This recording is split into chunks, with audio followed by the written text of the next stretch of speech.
de février qui commence avec F, qui sera un mois de faveur pour toi. Et qui va t'amener encore au mois de mars. Retenez ça bien. Ça sera un mois merveilleux.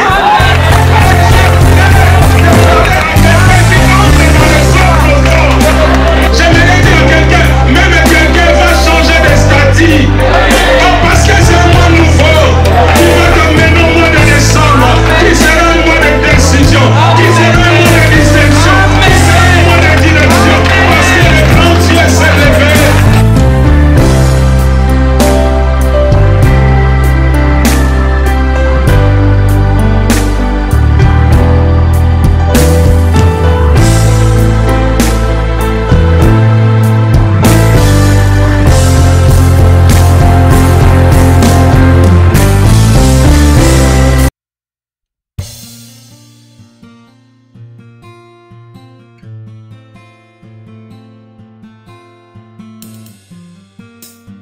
Dans la joie ce matin de recevoir au milieu de nous un serviteur de Dieu que j'aime bien, très simple, très humble, mais un homme de Dieu qui a beaucoup de grâce.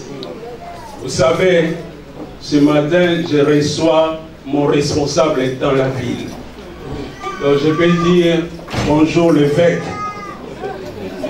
Parce que celui qui est là ce matin, c'est notre président de l'Alliance. Dis à ton voisin, ne regarde pas sa taille. Il y a la profondeur là-dedans. Ne regarde pas cette enveloppe. Il dirige des pasteurs. Donc c'est mon père, je peux dire, dans la ville. Même s'il y a quelque chose qui arrive au niveau des autorités, avant que ça arrive à nous, ça arrive à lui. Donc c'est notre évêque. Mais il aime être un simple serviteur. Non seulement il a la responsabilité de présider la CNEF, hein, notre communauté et comité de CNEF, mais il est aussi celui qui dirige notre pastoral. Et il est aussi responsable d'une église. Il n'est pas juste dans des responsabilités, mais il aime prendre la responsabilité des âmes. Ah, moi j'aime recevoir des personnes comme ça, qui s'occupent des âmes. Parce que tu peux me donner un vêtement. Vous avez vu tout à l'heure, tout était sali. Il y a des gens qui ont dit, parce qu'on a déjà taché ta veste, ça n'a rien à voir ça. L'amour que tu me communiques, c'est plus que ça. J'ai besoin que mon âme soit vêtue. Et lui, c'est un pasteur qui s'occupe des âmes, qui nourrit des âmes. Qui va nourrir mon âme ce matin? Si c'est toi, tu dis, qui va nourrir mon âme ce matin? J'aimerais dire qu'il cuisine mieux que toi pour l'âme ce matin. Parce que c'est lui que Dieu a choisi comme chef cuisinier. Pour cuisiner pour toi. Et je suis vraiment fier. Il a laissé son ensemble. Hier, il a eu le baptême. Mais ce matin, il vient à la bière précieuse. Ça, ce n'est pas le cœur d'un berger. Il peut aller s'occuper encore des âmes. Il peut aller encore s'occuper des autres troupeaux. Et ceux qui ne savaient pas, les bergers d'ici étaient malades. Donc il est arrivé, il a prié premièrement pour les bergers. Et je sais que tu vas recevoir une bénédiction spéciale. Si tu crois, tu dis Amen. Parce que moi, je l'ai reçu. Et j'aimerais dire encore à Didier, mon frère, pasteur Didier Renk, que Dieu te bénisse. Merci de répondre à l'invitation. Et soyez libre de libérer une pensée, une parole que Dieu t'a donnée. Pour moi, pour mon frère, pour ma soeur, pour cet ensemble. Et je sais que ton passage va laisser des traces. Que Dieu se sert de toi. Parce que nous sommes prêts à t'accueillir comme les vrais postiers que Dieu nous a envoyés. Comme les vrais livreurs que Dieu nous a envoyés. Comme les vrais facteurs que Dieu nous a envoyés. Comme les vrais anges que Dieu nous a envoyés. Comme les vrais serviteurs que Dieu nous a envoyés. Voilà pourquoi nous t'accueillons comme il faut t'accueillir.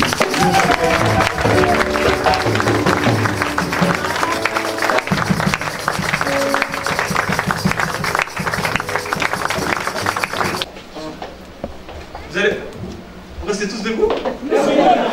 Ah! Alors je vous en prie, mettez-vous à l'aise.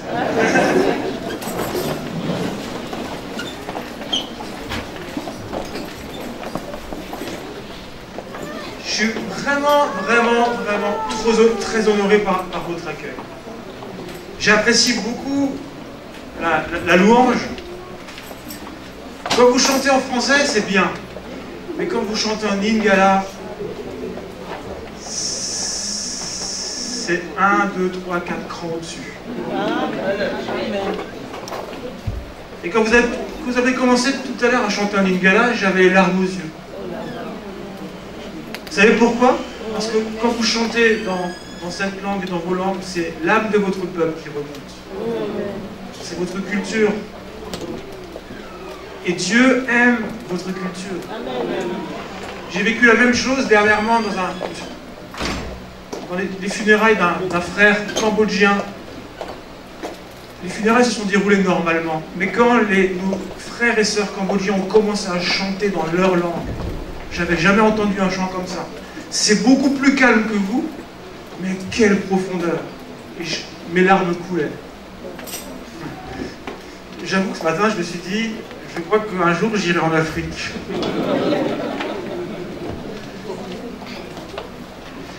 Mais surtout, n'abandonnez pas votre culture et ce que vous êtes. Parce que, en tant que peuple, vous faites partie d'une grande famille, d'un grand tableau. Moi, je suis d'une autre culture. Dieu aime la mienne, mais il aime la vôtre. Et c'est ensemble, les uns avec les autres, qu'on se complète. C'est ensemble, les uns avec les autres, qu'il y a tout le tableau complet de toute la grâce de Dieu qui se manifeste. S'il n'y a que ma culture à moi, il y a des bonnes choses, mais c'est pas complet. On a besoin de vous. Amen. Amen. Ce matin, je voulais vous parler d'un thème. Le titre de ce thème, c'est « Sortir d'une mentalité d'orphelin ».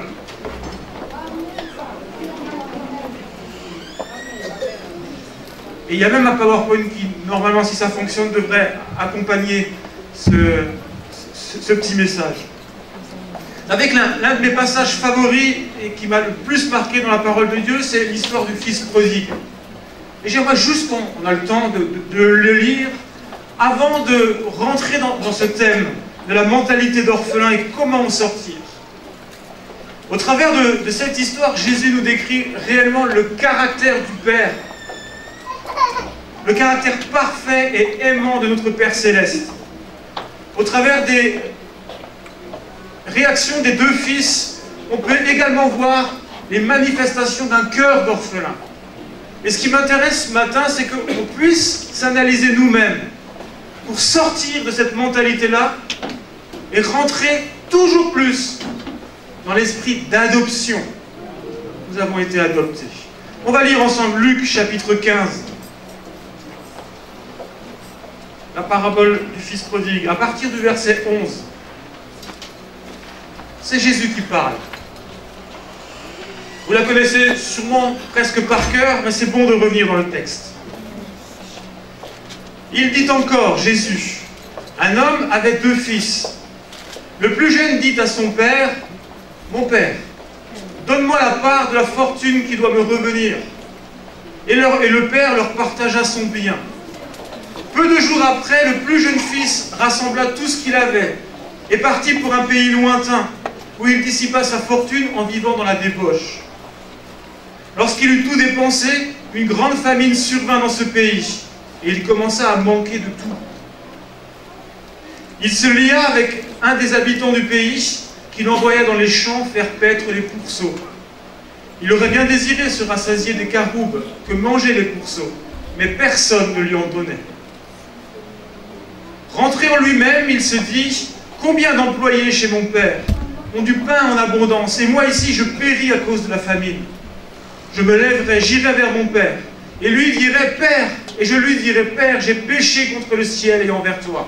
Je ne suis plus digne d'être appelé ton fils, traite-moi comme l'un de tes employés. » Il se leva, il alla vers son père, et comme il était encore loin, Son père le vit, et il fut touché de compassion. Il courut se jeter dans ses bras, à son cou, et l'embrassa. Le fils lui dit, « Père, j'ai péché contre le ciel et envers toi, je ne suis plus digne d'être appelé ton fils. » Mais le père dit à ses serviteurs, « Apportez vite la plus belle robe, et mettez-lui une bague au doigt et des sandales pour les pieds. Amenez le veau gras et tuez-le. Mangeons et réjouissons-nous, car mon fils que voici était mort, et il est revenu à la vie. Il était perdu, et il est retrouvé. » Et ils commencèrent à se réjouir. Or, le fils aîné était dans les champs lorsqu'il revint et s'approcha de la maison. Il entendit de la musique et des danses. Il appela un de ses serviteurs et s'informa de ce qui se passait. Ce dernier lui dit, « Ton frère est de retour. Et parce qu'il lui a été rendu en bonne santé, ton père a tué le veau gras. » Il se mit en colère et ne voulut pas entrer. Son père sortit pour l'y inviter. Alors il répondit à son père, « Voici, il y a tant d'années que je te sers. Et jamais je n'ai désobéi à tes ordres. Et à moi, jamais tu m'as donné un chevreau pour me réjouir avec mes amis. Mais quand ton fils, notez bien, il ne dit pas mon frère, mais quand ton fils, que voilà, est arrivé, celui qui a dévoré ton bien avec des prostituées, pour lui, tu as tué le veau gras. » Et le père lui répond, « Toi, mon enfant, lui dit le père, tu es toujours avec moi et tout ce que j'ai est à toi. Mais il fallait bien se réjouir et s'égayer, car ton frère que voilà était mort, et il est revenu à la vie, il était perdu, et il est retrouvé. » Amen. Vous savez, malgré l'amour que Dieu exprime envers nous, et on peut revenir au PowerPoint si vous voulez, nous souffrons tous à divers degrés d'une mentalité d'orphelin.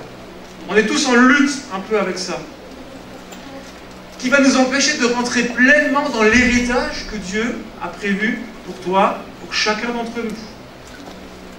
Et c'est pour ça qu'on a besoin d'avoir une révélation renouvelée, forte, de qui est Dieu notre Père, de son cœur.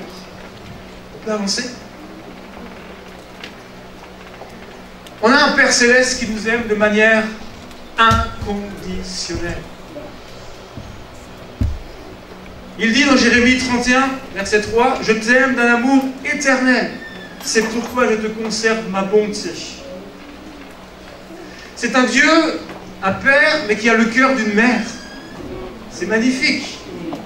Ésaïe 49 nous dit, « Une femme oublierait-elle l'enfant qu'elle allait? Normalement, c'est pas possible. Ou alors c'est contre nature. N'a-t-elle pas pitié du fruit de ses entrailles? Mais quand elle l'oublierait, moi, votre Père, je ne vous oublierai pas. » Ésaïe 66, 13 nous dit encore, « Comme un homme que sa mère console, ainsi je vous consolerai. Et vous serez consolés dans Jérusalem. Je vous prendrai sur mes genoux. » On a un Père Céleste qui aime à nous consoler, qui nous prend sur ses genoux. Vous savez, j'ai vécu cette expérience il y a bien longtemps, lorsque j'étais il y a une vingtaine d'années ou plus loin, 25 ans, j'étais à l'école biblique. Et on était parti avec des étudiants faire une campagne d'évangélisation dans la ville de Grenoble. Et c'était la pire campagne que j'ai jamais vécue. Si on nous avait jeté des tomates, au moins il y aurait eu des réactions. Mais les gens passaient dans la rue, c'est comme si nous étions transparents. Personne était contre nous, et surtout personne ne semblait intéressé. Et je suis rentré dans ma chambre d'étudiant, j'étais loin de ma famille, j'étais très jeune, découragé, et je me suis mis dans le canapé. On était dans des conditions aussi très très sommaires. On vivait les uns sur les autres. Je me suis mis dans le canapé, j'ai fait, Seigneur, j'en ai marre, je suis découragé. Et puis à ce moment-là, j'ai senti sur mes épaules, et c'était physique, comme les bras du Père, qui me prenait dans ses bras et qui me consolait. Et je peux vous dire, c'est pas juste une image qu'on lit dans la parole, ça peut être quelque chose de vraiment réel. Parce qu'il nous aime de façon réelle.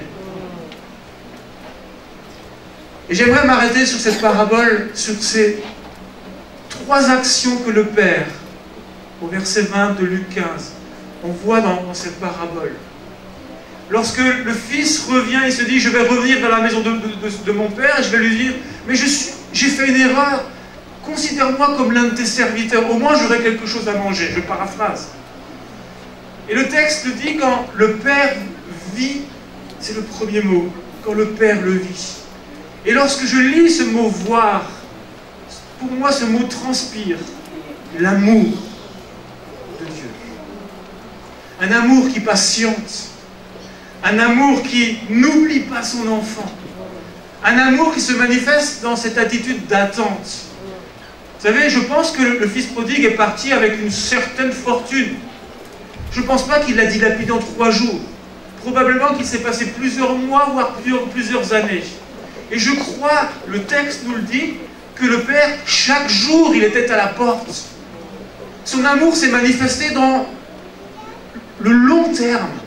Chaque jour, il guettait, espérant voir une silhouette au loin sur le chemin. Et il a dû se passer des années, des semaines, des années, des mois, jour après jour. Et ça, c'est l'amour de Dieu. Jour après jour, il te regarde. Jour après jour, il est là. Et un jour, il voit son fils arriver. Et vous savez, ça me parle dans le psaume 139, où il est dit que mon cœur, c'est David qui parle, mon cœur n'était point caché devant toi lorsque j'ai été fait dans le lieu secret, tissé dans les profondeurs de la terre, quand je n'étais qu'une masse informe, tes yeux me voyaient. Et un jour, quand je lisais ce passage, il y a eu cette révélation du Saint-Esprit, je crois. Je voyais dans ce petit mot, tes yeux me voyaient, comme l'amour de Dieu, plein de tendresse. Pas simplement le Dieu majestueux qui règne sur toutes choses, mais un Dieu plein de tendresse. Alors que je n'étais qu'une masse informe, alors que tu n'étais qu'un fœtus dans le ventre de ta mère, les yeux du Père te voyaient. Et il se réjouissait. Il y a un autre passage dans la Bible qui parle de Dieu qui a des transports d'allégresse lorsqu'il pense à son peuple. Vous savez ce que ça veut dire en Israël, des transports d'allégresse? Ça, c'est peut-être pas dans votre culture. C'est pas dans la mienne non plus. Des transports d'allégresse, c'est tout noyer sur soi-même tellement on est heureux. C'est ça. Et lorsque Dieu te voit, il a comme des transports d'allégresse. Parce que tu réjouis son cœur. Parce que tu es sa fille, tu es son fils. Amen. Amen. Et lorsqu'il te voit, il ne voit pas un pécheur. Il voit un juste. Parce que tu as été justifié. Parce que tu as le manteau de Christ sur toi. Amen. Tu es déclaré juste par le Père. Je suis juste, même si je pêche encore de temps en temps. C'est mon identité en Jésus. Amen. Amen. C'est notre identité en Jésus. Et c'est ce regard du Père, c'est plein de compassion. Et il est dit dans le texte, le Père le vit de loin et il fut ému de compassion. En hébreu, le mot compassion, c'est ram, qui veut dire littéralement brûler de tendresse. Quelqu'un qui se trouve dans les difficultés, pour quelqu'un qui se trouve dans les difficultés, la faiblesse ou la souffrance, Dieu brûle de tendresse. En grec, le mot qui est utilisé ici dans Luc 15, il est parlé d'un désir dans les entrailles. Je crois que les dames, vous comprenez cela. Quand vous êtes enceinte, il y a quelque chose qui se passe dans vos entrailles. Il y a un amour qui naît, c'est surnaturel. Et nous, papa, j'ai mon pasteur stagiaire, son épouse vient d'être enceinte juste pour la première fois, il me disait, je ne réalise pas encore. Elle est en plein dedans, ça fait 3 mois de grossesse. Philippe Keller. Mais lui, il me dit, moi, je ne réalise pas encore. Mais nous, papa, on a plus de mal. Mais vous, c'est comme s'il y a quelque chose dans les entrailles qui monte. Un amour indéfectible, inconditionnel. Mais Dieu, c'est pareil. En 1000 fois mieux. Et le mot grec ici, compassion, c'est être ému dans ses entrailles, un désir dans ses entrailles. Et c'est le même mot qui est utilisé dans Luc 1, quand il est parlé des entrailles de miséricorde. Et c'est notre Dieu, cela. C'est cette attitude intérieure qui pousse quelqu'un à s'occuper de gens qui sont dans la détresse. C'est l'attitude de se pencher sur la misère de l'autre. Et Dieu, en envoyant son Fils, Jésus, c'est ce qu'il a fait. Il s'est penché sur notre misère pour nous en retirer. Et c'est simplement cela. la signification du mot compassion. Le Père vit son Fils au loin, plein de tendresse, avec des yeux pleins de tendresse. Il fut ému de compassion. Mais qu'est-ce qu'il a fait? Il a couru. Probablement que c'était une personne âgée, plus tellement agile. Il avait une robe longue, il a dû sûrement lever un peu son manteau pour pouvoir courir, pour ne pas trébucher. Il s'est un peu dénudé. Un peu indécent. Mais ce n'était pas important pour lui, parce que le plus important, c'était l'amour qui le projetait vers son Fils. Et c'est ce Dieu-là que nous avons, que vous avez. Il courut et se jeta à son bras, à son cou, pour l'embrasser. C'est notre Père. Vous savez, j'ai réalisé ça un jour, quand j'étais ado, un peu plus qu'ado, jeune adulte. Je venais d'avoir mon permis. Et mon père m'a prêté sa voiture. Et j'ai voulu ranger la voiture devant le garage. Le garage qui avait la porte fermée. Et au moment de faire la manœuvre, de me ranger, j'ai confondu accélération et frein. Si bien que la porte du garage m'a servi de frein. Elle était légèrement défoncée. Et je me suis dit, ouh, je vais me prendre une rouste. Ce jour-là, mon père m'a pris dans ses bras. Il m'a dit, je te pardonne. C'est pas grave. C'est bête ou pas. C'est quelque chose de commun. Et ce jour-là, c'était une pierre dans mon cœur qui m'a permis de réaliser un peu plus comment Dieu est. Dieu nous aime malgré nos défauts. Vous savez, pendant une année, j'aime aller prier j'habite à Absheim, j'aime aller prier dans les collines. On voit des animaux le matin, et pendant une année, je disais, Seigneur, j'ai besoin que tu me parles. Et une année, il me disait qu'une seule chose, tout le temps la même chose. Je t'aime. Je t'aime.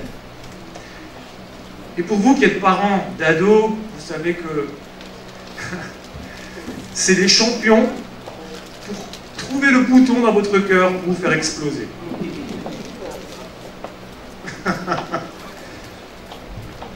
Et des fois, on va trop loin. Et dans un moment comme ça, je priais et je dis, Seigneur, mais je suis vraiment pas un bon père. Je me sentais culpabilisé. Vous savez quelle a été la réponse de Dieu? Je t'aime.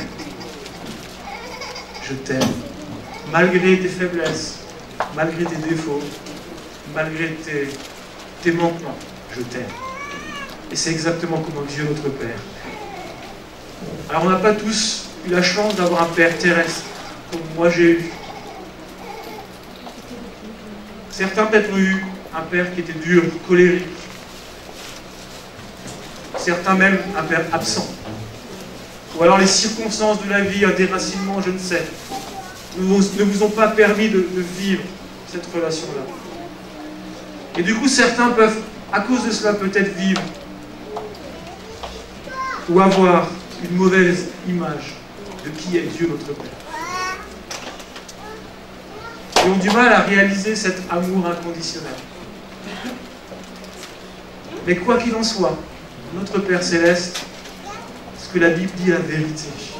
Quel que soit ce que tu peux ressentir à cause de blessures, Dieu est un Père plein de compassion, qui t'aime et qui veut te prendre dans ses bras. On peut passer à la diapo suivante.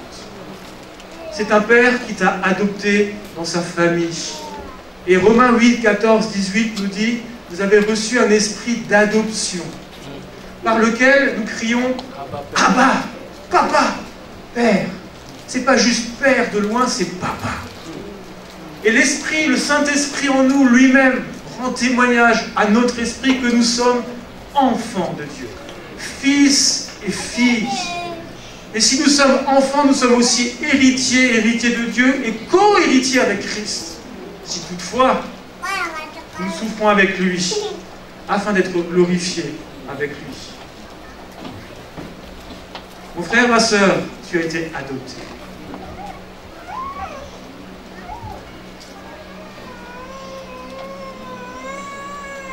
Tu n'es pas un enfant, tu es un fils. Tu n'es pas une fille, une enfant-fille, tu es une fille. Avec tout l'héritage que ça comprend derrière. La diapo suivante. Et nous avons tous un foyer, un lieu de sécurité, qui est le cœur de notre Père. Dieu ne nous a pas créés pour être des orphelins. Il nous a créés pour être des fils et des filles qui sont aimés et qui trouvent en lui un refuge, un foyer, là où je peux me réfugier quand ça ne va pas. Dans Jean 1, chapitre 14, il est dit « Et la parole a été faite chair. Elle a habité parmi nous, pleine de grâce et de vérité. Et nous avons contemplé sa gloire. Une gloire comme la gloire du Fils unique venu du Père. » Et le mot « venu du Père » en grec, dans l'original, veut dire, littéralement, c'est pas traduit comme ça dans nos Bibles françaises, « venu du cœur du Père ». C'est littéralement cela le mot grec. Et en fait, Jésus est venu pour nous révéler le cœur du Père. C'est le seul chemin, la vérité et la vie, c'est le chemin qui nous mène vers le Père. Et Jésus est venu pour nous inviter à revenir vers ce cœur du Père, à retrouver la maison, à retrouver le foyer. Et je sais que vous, dans votre culture africaine, vous savez ce que ça veut dire, ça. Beaucoup plus fort que moi, je peux le comprendre. La famille. Mais Dieu, nous sommes dans une famille. Nous avons un lieu de sécurité, un foyer. Un lieu où la chaleur, c'est pour ça que j'ai mis une photo, avec un feu derrière, on a la chaleur. Où, quelles que soient les circonstances, on sait qu'on peut revenir et on est aimé de façon inconditionnelle. Et l'esprit d'adoption, c'est cette attitude de cœur qui fait que nous nous sentons en repos dans les bras du Père. Du coup, on n'a pas besoin de lutter. On n'a pas besoin de mériter son amour ou de lutter pour avoir une position dans l'Église. C'est pas important. Et lorsqu'on passe de l'esclavage à l'adoption, c'est le fait d'atteindre cette position de fils et de fille. Cette position où on se sent tellement aimé, tellement accepté par le Père, qu'on se sent confiant en sécurité, malgré les circonstances. Et vous savez que dans l'absolu, si j'ai cette révélation de Dieu en tant que Père, qui veut pourvoir à mes besoins, je n'ai jamais à me soucier de l'avenir. Je n'ai pas à me faire du souci pour comment je vais vivre demain, parce que j'ai un bon Père qui pourvoit à mes besoins. Quelles que soient les circonstances qui nous entourent, si j'ai reçu cet esprit d'adoption, je peux vivre en sécurité. La seule chose que j'ai à faire, c'est de communiquer cet amour aux autres. Amen. Amen. Le problème, et c'est la diapo suivante, c'est que nous sommes souvent, et je crois que 9 croyants sur 10, nous luttons avec cette mentalité d'orphelin, à divers degrés. Et vous savez, c'est mon cas encore. Il y a des moments où je dois me rappeler que Dieu m'aime. Et les deux fils dans la parabole luttaient avec cette mentalité-là. Malgré le fait qu'ils vivaient dans la maison du Père, les deux n'avaient pas compris cette filiation pleinement. Et ils luttaient avec ce problème, cette mentalité d'orphelin. Le fils prodigue, lui, il voyait son père comme une vache à lait. Quelqu'un qui pourrait l'aider à accomplir ses ambitions, à réaliser ses projets. C'est pour ça qu'il a dit, mais donne-moi la part de mon héritage parce que moi je veux vivre. Et il s'est coupé de la maison du Père. Il a commencé à vouloir vivre de façon indépendante. Et on peut être dans l'église et vivre cela. Considérer Dieu simplement comme un presse-bouton. Quand j'ai besoin de lui, Seigneur, guéris-moi. C'est pas ce que Dieu veut. Il est bon, il veut nous guérir, certes. Mais ce qu'il veut, c'est cette relation de cœur à cœur. Le Père, le Fils prodigue avait, avant qu'il revienne, cette attitude intéressée. Il n'avait pas pleinement réalisé que son Père l'aimait de manière inconditionnelle. Tout ce qu'il cherchait, c'est la bénédiction. Mais il ne cherchait pas le cœur. Et combien de croyants on peut, ou même par moments, je peux être comme ça. Le fils aîné, lui, il était fidèle en toutes choses. Rigoureux, discipliné. Jamais un mot plus haut que l'autre. Le premier qui passait l'aspirateur sur l'estrade après le culte. Le premier qui venait vers le pasteur, je te porte ta valise. c'est très bien de faire ainsi. Mais, dans son cœur, il ne le faisait pas dans un esprit de service. Pourquoi? Parce qu'il voyait son père comme quelqu'un à qui il devait obéir et tout faire pour lui plaire. Il y a des personnes dans les églises qui sont des serviteurs et des servantes, mais que dans leur cœur, les motivations ne sont pas à la bonne place. Il y a des gens qui veulent toujours servir, faire, mais parce qu'ils cherchent à être reconnus, aimés. Mais parce qu'il y a une carence. Il y a une carence dans leur cœur. C'est pas juste. Et c'est pour ça que quand le fils prodigue, le plus jeune, a été restauré dans son identité, lorsque le père lui a fait la fête, c'est pour ça qu'il a réagi avec colère. Mais comment tu fais ça à ton fils? C'était son frère, ton fils. Et on peut imaginer la colère, la frustration. Mais pourquoi réagissait-il comme ça? Simplement parce qu'il n'avait pas compris cet amour inconditionnel. Il n'y avait pas cette relation de cœur à cœur. Il y avait une relation de maître à esclave. Dieu n'est pas notre maître. Oui, aussi, la Bible dit, mais il est un père. Amen. Et je dis souvent chez nous à l'église, vous savez, on parle beaucoup de leaders, de former des leaders. C'est pas ce qu'il faut. C'est mon avis. On n'a pas besoin de leaders. On a besoin de père et de mère. Amen, amen, amen.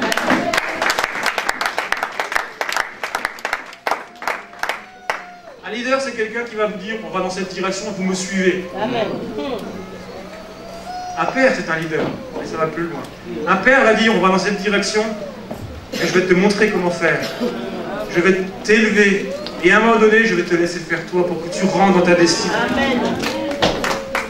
Un père ou une mère, c'est quelqu'un qui n'a pas peur de libérer des fils et des filles, et que ses fils et ses filles aillent plus loin que lui. Et moi, je prie pour que la génération qui nous suive, elle puisse construire sur le bon fondement qu'on a pu nous construire, mais aller beaucoup plus loin. Amen. Pour la gloire de Jésus. C'est ça ce que Dieu veut. Et j'aime honorer les plus anciens, ceux qui nous ont précédés. On en a plusieurs chez nous à l'église. John, Gloria, vous les connaissez, les parents. Et j'aime les honorer. Parce que c'est des hommes et des femmes de Dieu qui sont toujours en activité. Mais on a besoin, non pas de les enfoncer, parce que certains ont été beaucoup cassés. On a besoin de les honorer. Et si on veut une église qui fonctionne correctement, on doit honorer ceux qui nous ont précédés. On doit honorer ceux qui sont en autorité. Mais on doit aussi laisser la place aux plus jeunes pour qu'ils se lèvent.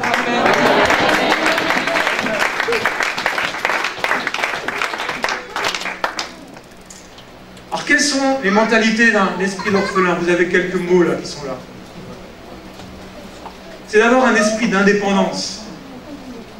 Un rejet de l'autorité parentale. Ou même de l'autorité en général. Et peut-être même, dans certains cas, de l'autorité dans l'Église. Si vous sentez ça dans votre cœur, vous pouvez être sûr qu'il y a cette mentalité d'orphelin qui est un peu là. C'est un esprit également de performance. Je cherche à faire pour faire. Je fais pour mériter l'amour de Dieu, l'amour des autres. Parce que dans mon cœur, j'ai une carence. Pour être accepté par les autres. Pour qu'on dise, ça c'est un homme bien. Et du coup, je ne m'autorise pas à l'échec. Et c'est fatigant. Et j'aimerais vous dire, et ça je dis souvent chez nous à l'église aussi, vous avez le droit de vous tromper. Vous avez le droit d'échouer. Sans avoir le bâton derrière. Amen. Et hier, je regardais, après, on avait un baptême, et après la cérémonie, je discutais avec un jeune couple, et leur petit bébé ou enfant venait juste d'apprendre à marcher depuis quelques semaines, quelques jours, et il marchait, vous savez, on a l'impression qu'il va tomber au premier pas. Il marchait comme ça. Et puis à un moment donné, il tombe, et son papa et sa maman lui disent, allez, vas-y, lève-toi, c'est pas grave, allez, lève-toi. Mais c'est comme ça que Dieu est avec nous. Il y a quelquefois, à certains moments, on peut tomber, on peut chuter, mais Dieu ne vient pas pour nous enfoncer. Il n'est pas venu pour casser le roseau qui est froissé, il est venu pour le relever. C'est comme ça que Dieu est. Vous avez le droit de vous tromper. Vous avez le droit d'être dans l'échec. Tout ce qu'il faut, c'est juste aller de l'avant. Si je pêche, je me repens. Mais Dieu est fidèle et juste pour me pardonner. Amen. Et pour me purifier de toute iniquité. Amen. C'est ça, c'est la grâce. Et cet esprit de performance se manifeste également dans le fait qu'on se compare aux autres. C'est pas bien. Mais la question que j'aimerais vous poser, c'est est-ce que tu es capable de te réjouir du succès des autres? En tant que pasteur, est-ce que je suis capable de me réjouir de mon frère pasteur à côté où l'église grandit alors que la mienne, elle reste petite?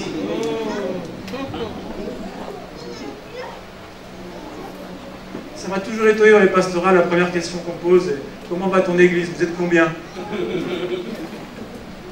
Et combien de pasteurs, et j'ai vécu ça, vous savez, il suffit qu'un jour, il y a mauvais temps, ou alors il y a beau temps, et il y a un peu moins de gens dans l'église, et on se sent culpabilisé. Mais mon identité ne dépend pas du nombre de personnes qui viennent au culte.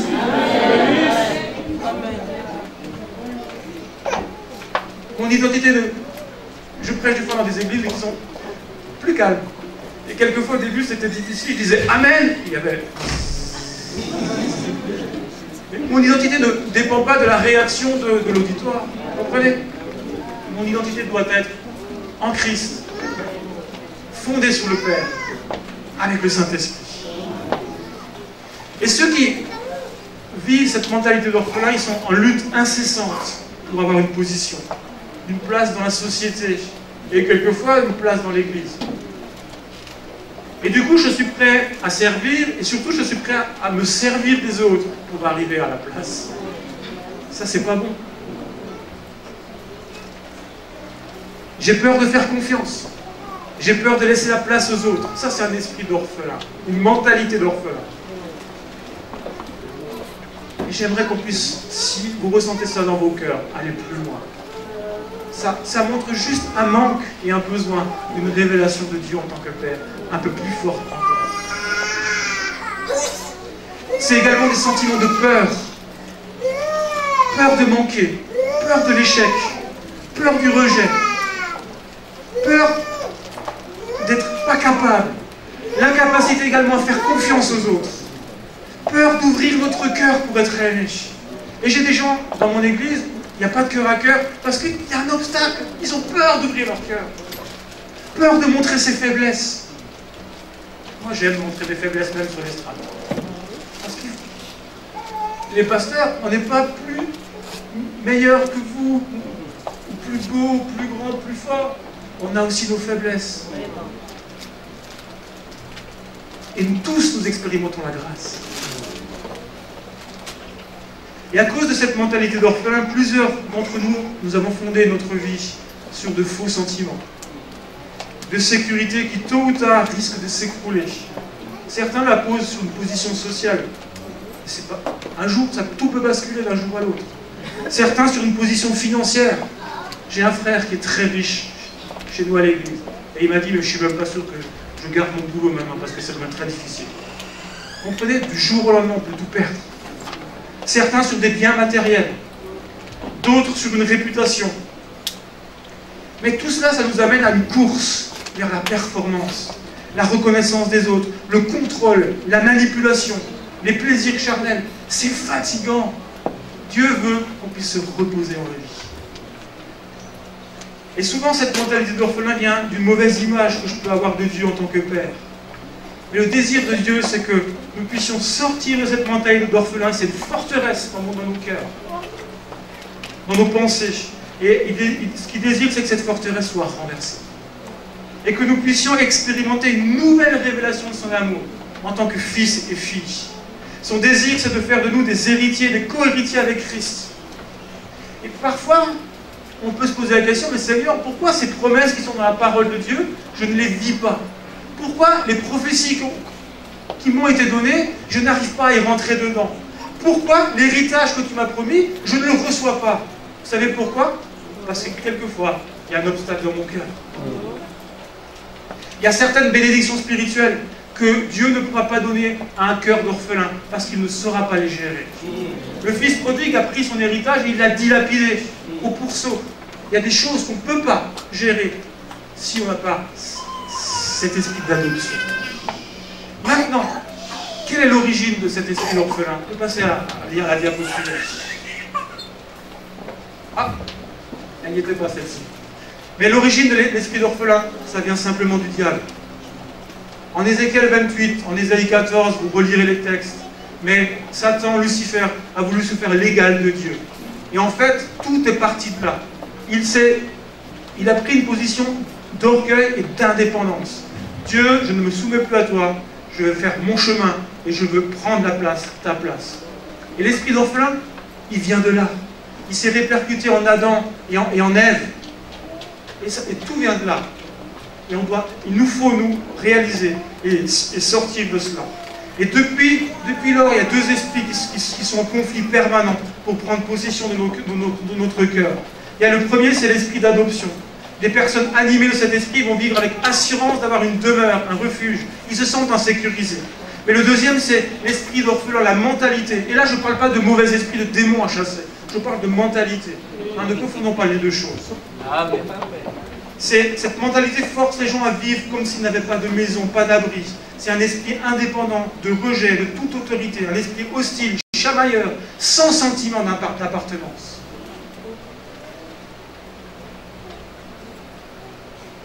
Comment en sortir maintenant? Je crois que le premier pas, c'est réaliser que peut-être j'ai besoin encore d'avancer sur ce point dans mon cœur. Peut-être que certaines parties de mon cœur sont encore malades. Et l'orphelin doit faire le choix. Et ça, c'est le premier pas. Prendre le risque d'ouvrir son cœur à Dieu. Prendre le risque de s'ouvrir à l'amour de Dieu.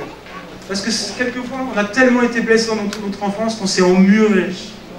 Parce qu'on ne veut pas souffrir à nouveau. Et on est des écorchés vifs à l'intérieur. Alors on a mis une carapace. Et ça me rappelle toujours un dessin d'Alain Auderzen, vous connaissez peut-être. Vous voyez un homme qui rentre de l'église avec sa femme, il a un sourire comme ça. Et sa femme lui dit, chérie, on est à la maison, tu peux enlever ton masque.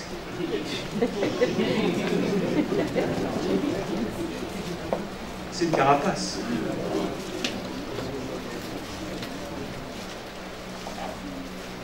On a besoin simplement d'ouvrir les murs et demander pardon pour ça. Ça, c'est la première chose.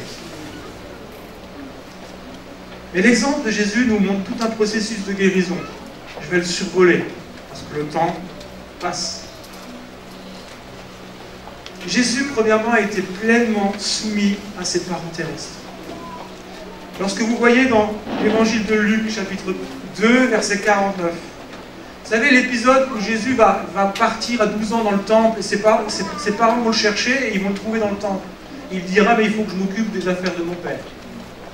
Mais le texte nous dit, il leur dit, mais pourquoi me cherchez-vous? Ne savez-vous pas qu'il faut que je m'occupe des affaires de mon père? Mais ils, c'est Marie et Joseph, ne comprirent pas ce qu'il leur disait. Mais puis Jésus descendit avec eux pour aller à Nazareth, et le texte nous dit, il leur était soumis. Sa mère gardait toutes ces choses dans son cœur, et Jésus croissait en stature, en sagesse et en grâce devant Dieu et devant les hommes. La première chose que Jésus a manifesté, c'est qu'il était soumis à ses parents terrestres.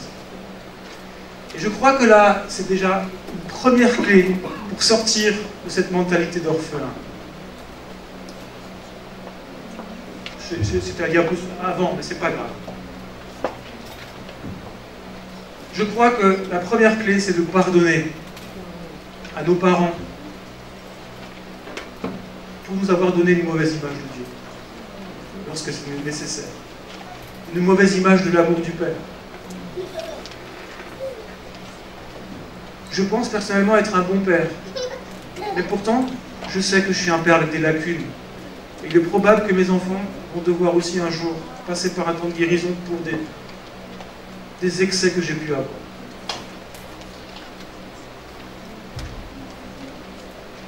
Bien souvent, la mauvaise image de Dieu le Père et la mentalité d'orphelin a son origine dans cette relation avec mon père et ma mère terrestre. Relation dysfonctionnelle, divorce, absence, ou simplement des besoins non satisfaits. Vous savez, il y a des enfants qui ont un besoin d'amour, mais nous sommes des parents imparfaits, et quelquefois, on n'arrive pas simplement à combler ce besoin. Et il y a quelque chose, une forteresse qui peut s'ériger là. Il suffit que j'aille vers mon père parce que je suis tout petit, un petit enfant et j'ai un besoin, et il suffit qu'il ne soit pas disponible, ou alors qu'il ait de soucis avec son boulot ou d'autres choses, et il me dit plus tard. Mais un enfant peut réagir et s'emmurer et dire dans ce cas-là, je me débrouille tout seul. Et là, il y a une origine. Mais si vous reconnaissez et vous vous rappelez maintenant de moments vraiment précis dans votre relation avec votre père, votre mère, vous dites, mais là j'ai été blessé. Le premier pas vers la guérison, c'est le pardon. Demandez au Saint-Esprit de révéler à votre cœur toute trace cachée de colère, de blessure, d'amertume, de désillusion, même qui sont cachés, voire même quelquefois inconscients. Et puis, vous savez, en tant que fils et filles, quelquefois nous ne sommes pas aussi parfaits. Et je crois beaucoup dans ce qu'on appelle le ministère de la restitution. Lorsque j'ai volé, je rends.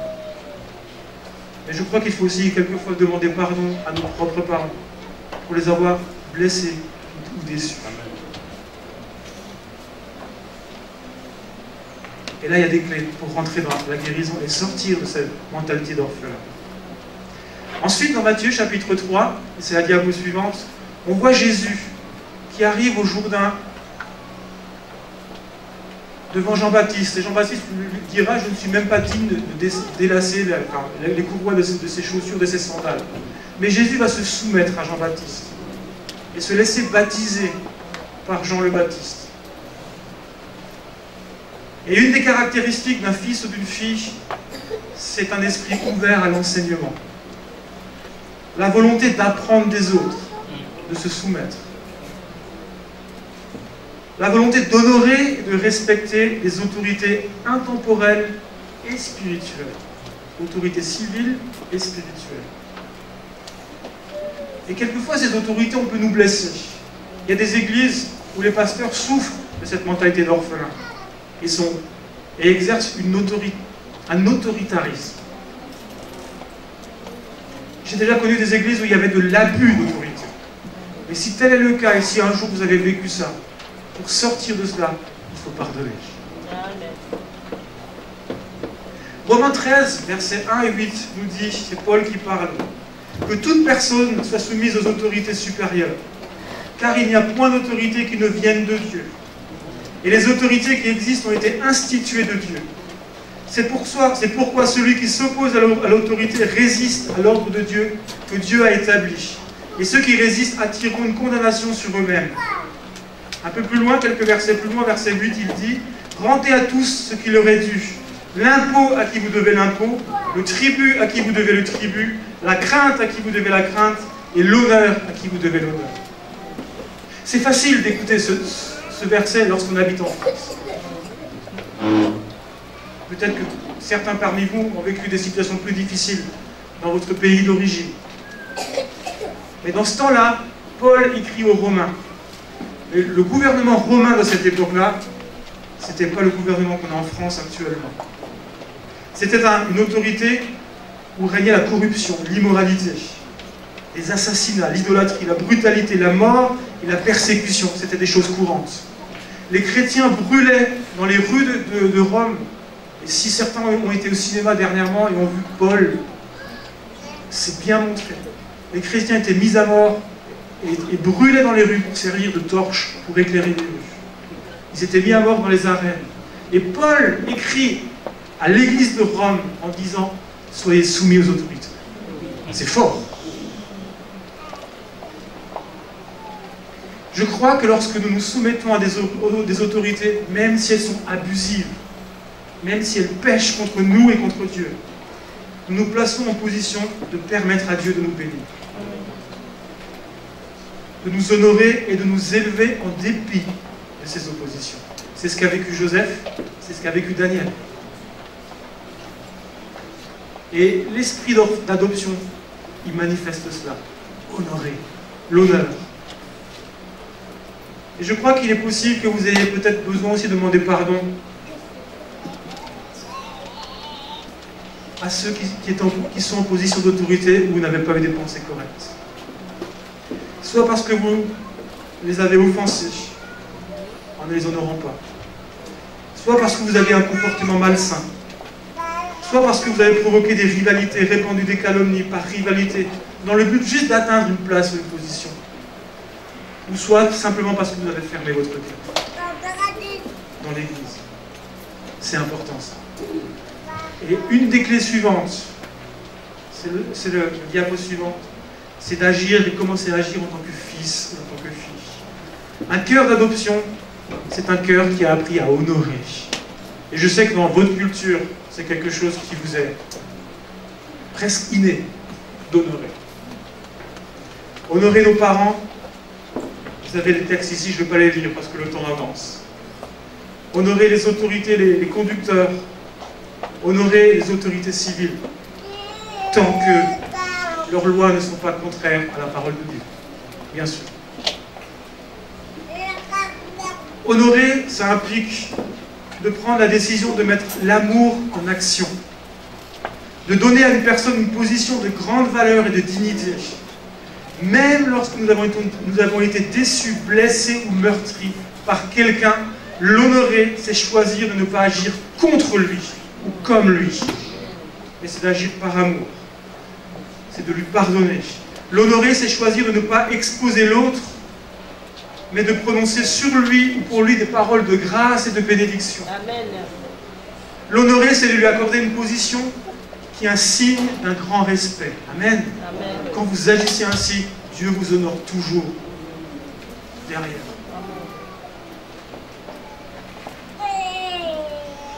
Quand Jésus est passé par là, soumis à ses parents, honorer les conducteurs, honorer les autorités civiles, qu'est-ce qui s'est passé ensuite? Il est passé au baptême, et c'est le Père qui s'est révélé. Le Saint-Esprit est descendu, et le Père a dit, celui-ci est mon Fils bien-aimé en qui j'ai mis toute mon affection. Il y avait une révélation du cœur du Père. Si je passe par ces clés-là, Dieu va se révéler comme un Père. Je pourrais sortir de cette mentalité d'orphelin. Ce n'est pas un esprit à chasser, c'est une forteresse dans les pensées. Amen. Pour rentrer dans cet esprit d'adoption, pleinement. Quelquefois, on sait qu'on nous sommes adoptés, mais on le sait dans la tête, mais dans nos cœurs, ce n'est pas encore pleinement ancré. Et j'aimerais vraiment qu'on prie pour ça ce matin.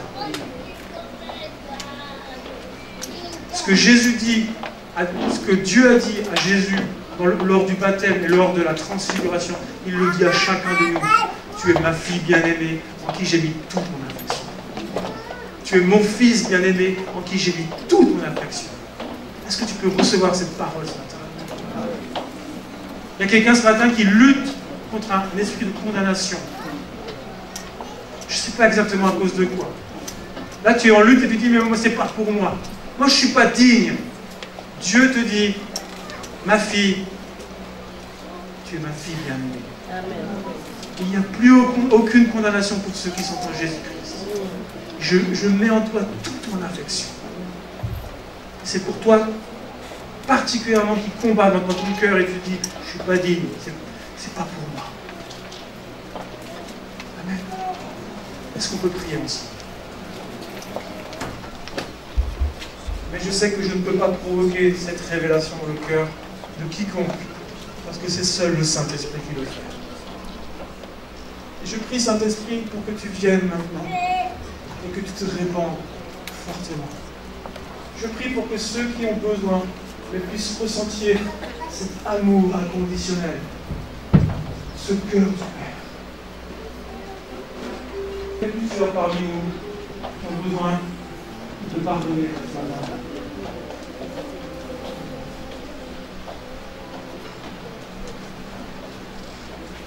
Je sais que plusieurs ont été touchés par quelques exemples que j'ai pu apporter. Soit par rapport à tes parents terrestres, ton père, ta mère, soit par rapport à une autorité abusive, autorité civile ou autorité dans l'Église. Peut-être même, je crois qu'il y a quelqu'un aussi parmi nous qui a été abusé par son mari. Un abus d'autorité. Le pardon, c'est la clé qui ouvre la porte de la guérison.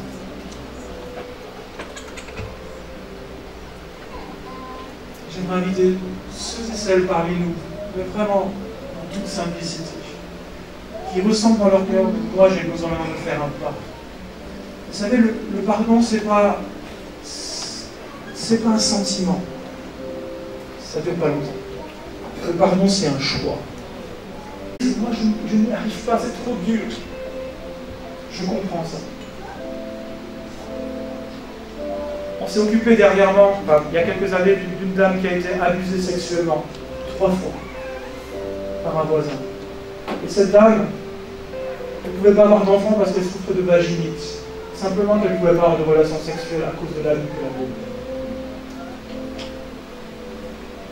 Cette dame était suivie par une psychologue et une de mes amies qui est chrétienne et qui m'a dit: mais Didier, est-ce que vous voulez bien vous en occuper parce que là je touche un point que moi je ne peux pas toucher. Il y avait un problème de délivrance entre autres. Nous avons accompagné cette dame, c'était long. Et je lui ai dit: écoute, moi je suis un homme. Et au nom de tous les hommes, et en particulier de ceux qui t'ont abusé, je te demande pardon. Cette femme a mis plusieurs minutes, plusieurs dizaines de minutes à me regarder et à dire. Et à lutter dans son cœur jusqu'au moment où elle a dit: je pardonne. Son visage n'était plus le même à ce moment-là. C'est littéralement. Depuis, elle a eu 4 enfants. Complètement guérie dans sa sexualité. C'était juste une conséquence de cet abus. Mon frère, ma soeur, le pardon est un choix. Même si tu dis: je ne suis pas capable de le faire. Mais je dois juste me lever et faire le premier pas. Et si je fais le premier pas, ce choix de pardonner, Dieu va venir m'aider pour faire les suivants et guérir mon cœur. Mais le premier pas, il ne le fera jamais à votre place. C'est moi qui le fais. Si certains ont besoin maintenant de demander pardon, j'aimerais simplement que vous puissiez vous lever, vous avancer et que les pasteurs puissent prier avec vous. Message, tu es touché sur un point. Toi aussi, tu peux avancer.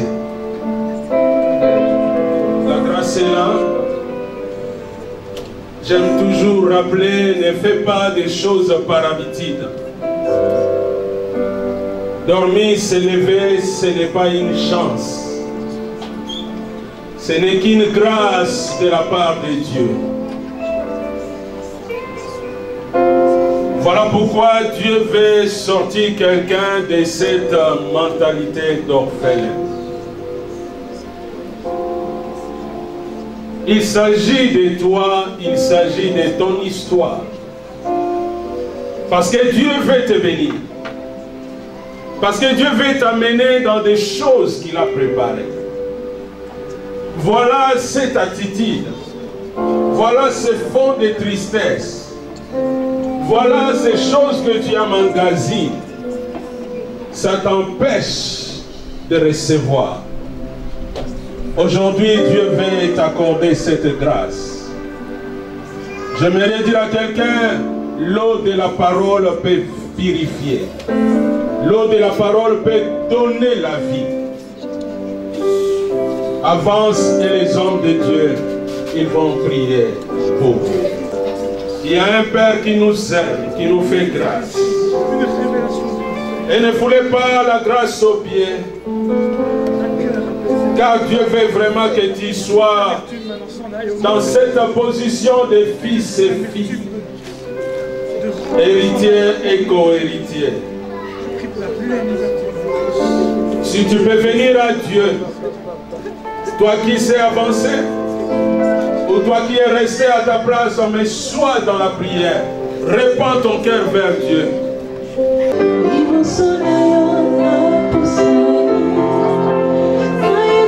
Ne reportez pas au lendemain ce que Dieu peut faire aujourd'hui.